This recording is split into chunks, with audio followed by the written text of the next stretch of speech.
Bonjour, nous avons une séance de conjugaison et avec le participe. Le participe est un mode non personnel. Il y a le participe passé et il y a le participe présent. On va voir aujourd'hui comment distinguer le participe passé et le participe présent.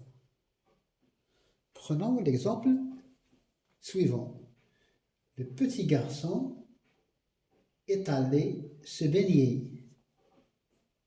ذهب الطفل للسباحة أو لكي يسبح.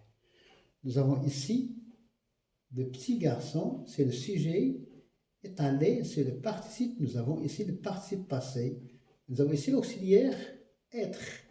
Avec l'auxiliaire être, il y a accord. Si on met la petite fille est allée, on va ajouter deux accents. Alors, le petit garçon est allé se baigner. Se baigner, c'est l'infinitif parce que nous avons un autre verbe ici. Alors, aller, c'est au participe passé. Deuxième exemple, ils ont couru partout. Le participe passé, couru, il est invariable parce qu'il est conjugué avec l'auxiliaire avoir. Ils ont couru. Alors, le participe passé se termine par E, accent, ou bien par U. U, voilà. Troisième exemple, mes cousins sont partis tôt ce matin. Mes cousins, c'est un groupe nominal, sujet. Et nous avons le participe passé, c'est parti. Et quand il prend un S, parce qu'on a l'auxiliaire être. Avec l'auxiliaire être, il y a toujours l'accord. Alors, mes cousins sont partis tôt ce matin. Alors, nous avons IS. C'est le verbe partir et se termine par S. Alors, si j'emploie, par exemple, mes cousines sont parties tôt, je vais ajouter IES. D'accord? Parce qu'il y a un accord avec l'auxiliaire être. Alors, le participe passé prend souvent E, accent, U ou bien S. Observons le troisième, ou plutôt le quatrième exemple. Mounir et Reda sont allés à la plage. À la plage, c'est un complément circonstancié des lieux.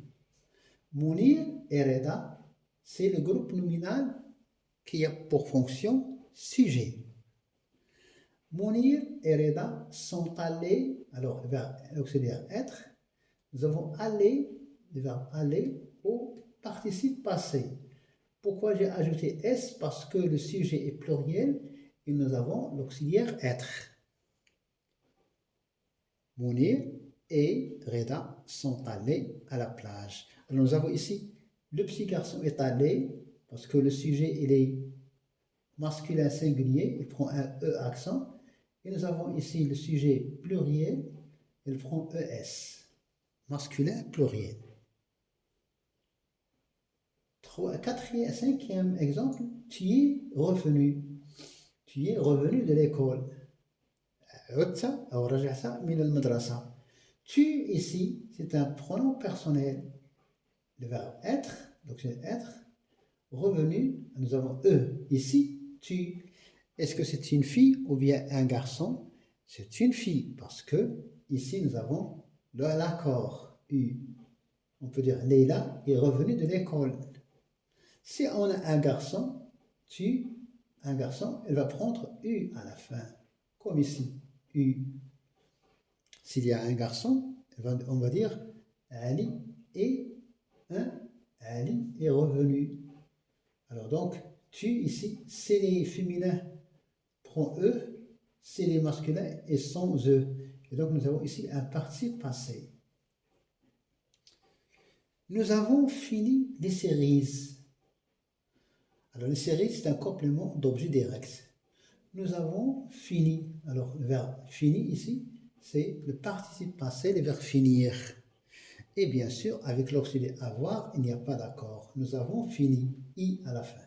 Alors, je rappelle, l'auxiliaire, le participe passé, qui est un mode non personnel, il prend à la fin e accent, ou bien u, ou bien s, ou bien e, ou bien i, ou bien i.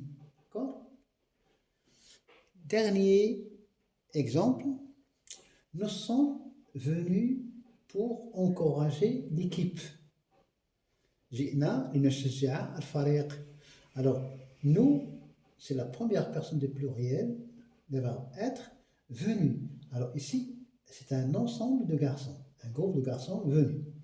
Si il y a un ensemble de filles, on va mettre US, parce qu'il y a accord avec. Donc, le verbe venir, c'est au conjugué au participe passé. Pour encourager, c'est un complément circonstanciel de but. Passons maintenant, alors, pour résumer, le participe passé se termine par E accent, U, S, E, comme ici, I, S. D'accord? Voilà, c'est la terminaison du participe passé, ou bien ce qu'on appelle la désinence. Passons maintenant pour faire la différence avec le participe présent. On a dit tout à l'heure que le participe a deux temps, le participe passé et le participe présent. Il arrivait souriant de toutes ses dents. Il arrivait souriant de toutes ses dents. Alors, souriant, c'est un participe présent. Des animaux effrayants peuplaient l'obscurité. يعيشون في الظلام. Effrayant, c'est un participe présent. Il a la valeur d'un adjectif. Donc, on peut parler de adjectif verbal. Effrayé, les animaux effrayants. Donc, il y a ici accord. Il se tenait près de sa mère, caressant son chat. Alors, pour dire que le participe présent se termine toujours avec le son on, comme ici, souriant, effrayant, caressant. Je le vois encore, riant toujours aux éclats. Alors, riant ici, c'est un participe présent. Les enfants se couchant tôt, les parents se reposaient. Ou bien les parents peuvent se reposer, pardon. Alors, les enfants se couchant tôt, les parents peuvent se reposer. D'accord? Alors, ici, se couchant, c'est un verbe pronominal, se coucher, au participe présent. Les enfants se couchant tôt, le contraire de tard, les enfants se couchant tôt, les parents peuvent se reposer. Amusant, tous les spectateurs, l'acteur a été très applaudi, bien très applaudi. Alors, amusant, c'est un participe présent. Alors, l'acteur a été très applaudi. S'agit-il ici de quel participe? Alors, le participe passé se termine par E, U, S ou bien I. Alors que le participe présent se termine toujours avec ON. Merci et bonne chance. Salut.